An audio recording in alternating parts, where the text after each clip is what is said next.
Hello guys, ItGuyMichal here and welcome to another video of our channel. In this video we're gonna talk about differences between university study and self-study.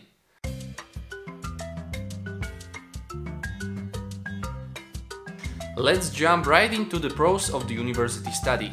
When you go to the university, one of the most important advantages is that you are now dedicated your study time into one given subject, into one given field.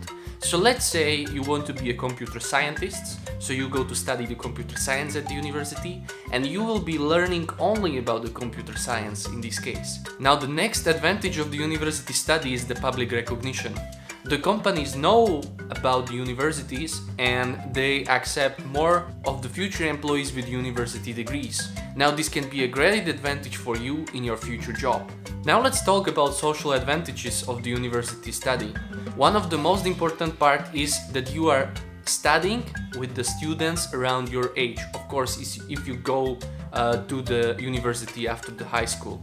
Now this can be a great advantage. You can make a lot of friends. You can, for example, meet there your future love or something like this. Now another social factor of the university study is that you are leaving your parents. You are moving to a dormitory with all the other students and you are maybe first time separated from the parents. This can be very beneficial for your future life. Now let's answer the question what can give you the university. First and foremost, university gives you the knowledge. It gives you the insights into the given field. If you are visiting or if you are studying at the good university, many times you have the opportunity to make the research. Now doing research in a given field is something really cool. You can create new things in the field and you can affect the lives of others out there. This is a great advantage of the university study. Now the another thing is that the university helps you to think critically. Now critical thinking is an important skill in the jobs of nowadays. Let's talk about cons of the university study. One of the greatest disadvantages is that in many countries you need to pay for the university. Now it depends where you are living, of course, and the amount may vary, but many times you need to get a student loan in order to be able to afford this kind of education.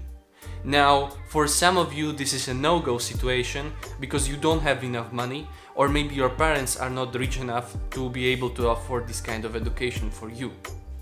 Now the another disadvantage is that the way of teaching at the university is many times old-fashioned. The old professors and PhDs are just teaching the way how they taught 20, 30 or sometimes 40 years ago, which is not applicable nowadays. Another disadvantage is the mental stress, which is connected with the final exams. Now many students there at the university have great problems with the final exams. They repeat it regularly and the stress is always there. This can have a negative impact in your health condition in your future life. Now let's talk about self-study and the pros. One of the biggest pros is there are limitless opportunities out there for you to self-educate yourself. You don't even have to leave your living room, you can just stay at home, go to the internet, apply for some courses or coachings and you are ready to learn new things online. Now there are no boundaries, you can learn as much of information as there is on the internet. Being self-taught or self-educated comes with a flexible time, study time. You can have as much time during the day to study as you want. You want to study during the mornings? You can. You want to study during the evenings, during the nights, it's up to you. You want to study for 2 hours daily or 4 hours, you want to study during the weekends? The flexibility is on your side in this case. Now there is also another side of the self-study and that are the cons. One of the biggest cons is that there is too much information out there and you don't know what to learn. Now, what is the right amount of information you need, for example, to be self-educated in computer science? What are the right articles to read? What are the great examples out there on the internet? These are very hard questions if you study on your own. The next con is there at the self-study when you pay somebody to help you. Is this person good enough to assist you during your self-study? Do they have enough experience to provide you the quality you need in order to become a professional in the given field? These are the questions connected with the self-study. Now, another problem with the self-study is the evaluation of the material you learned. How do you evaluate yourself whether you understood the given material correctly? Are there some exams? You will write exams for yourself. How will you test your knowledge? These are hard questions for the self-learners out there. So now let's go to the question, for who is the university good for? Now to answer this question, you need to answer first the question, do you want to be an expert in a given field? If the answer is yes, then definitely university is good for you. If you want to be an expert in data science, in computer science, in law, then definitely go to the university. There are great people who are ready to teach you these things. Now let's talk about some bad reasons to go to the university. If the parents are forcing you to go to the university, I don't recommend you going there. Another bad reason is that you want to go to the university because of money. Let's say you want to study computer science and you know that the computer scientists get a lot of money for their job. Now, this is also not a good motivation. You need to do the things which you like to do daily. At the end of the day, you will need to do the job every day, 8 hours or even more. And when you are doing the job just for the money, the motivation will fade away after a few weeks. I think in order to get a well-paid job, you don't need to go to the university. If you are just looking for a great job opportunity, yes, there are much more jobs which are expecting a university degree out there. But you can find the well-paid jobs also without a degree. If you have your own business, for example, and you are, I don't know, selling some things or you are just creating some things, and you are spending a lot of time on this business, I don't think that university is good for you.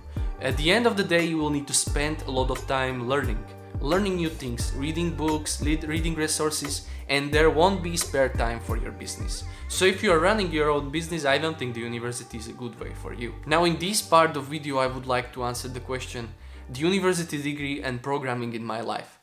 So when I was about 17 years old, I decided to go to the university where I studied computer science. Now this was one of the greatest decisions of my life. Why? Because at the university I met a lot of friends, a lot of great people who helped me to find the life goal, to find the job which I want to do during my life, which is programming. Well, besides doing the bachelor degree and the master's degree, I decided to attend the PhD degree. I really love the research in computer science. Now, I think that there are just limited opportunities for you to do research in a given field which you are interested in with a self-study. Universities gives you the people who can help you with these kind of things, which can give you the inspiration to create new things in the field which you want to be an expert. And that's exactly what I received from the university. Now, if you are asking me whether university helped me to learn how to code, the answer is no. There were just a few subjects which taught us how to code. Basically, I learned how to code by watching tutorials and reading books, as I mentioned in previous videos. The university only gave me the reasons why I need to learn to code. The university showed me the problems, the open problems of the computer science, the fields of research where I can participate, and I was really into these kind of issues. And because I want to solve these issues, I needed to learn how to code, and that was the reason why I learned. Yes, so as I mentioned, there were no subjects like directly forcing me to learn Python or stuff like this. No, it was just my initiative to start to learn on my own during the free time. So we are at the end of the video. I hope you guys learned something about universities. If you are deciding whether to go to the university or not to go to the university, please write down a comment. I can answer some of your questions. Of course, I'm not the expert in every field. You definitely need to talk a little bit with your parents, with your friends, with your teachers about these most important decisions in your life. Okay guys, thank you very much for watching this video. I hope I will see you in the next one.